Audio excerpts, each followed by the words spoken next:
Oke, kembali lagi bersama pengacara muda. Boleh lelah tapi nggak boleh menyerah dalam hal apapun.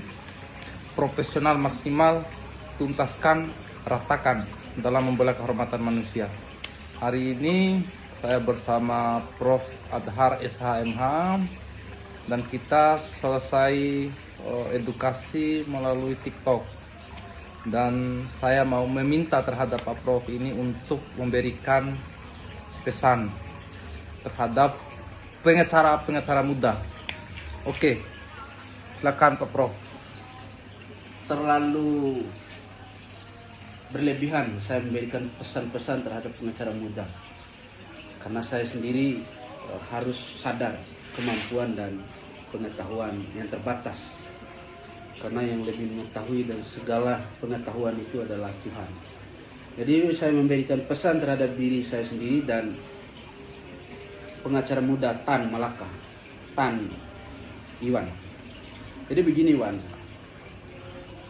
dalam menjalankan profesi, apalagi advokat itu profesi yang mulia, itu harus kita kedepankan dua hal. Pengetahuan secara empiris dan pengetahuan secara intelektual, ilmu hukum.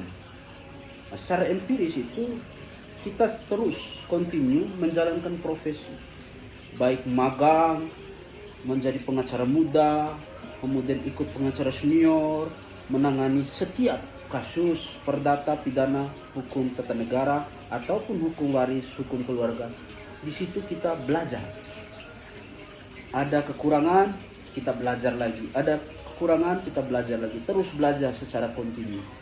Biar terbangun pola pikir kita dalam menangani kasus itu lebih profesional dan punya pengetahuan yang luas terhadap kasus. Yang kedua, selain belajar secara empiris, kita juga harus update ilmu hukum itu sendiri secara teoritis. Melalui apa?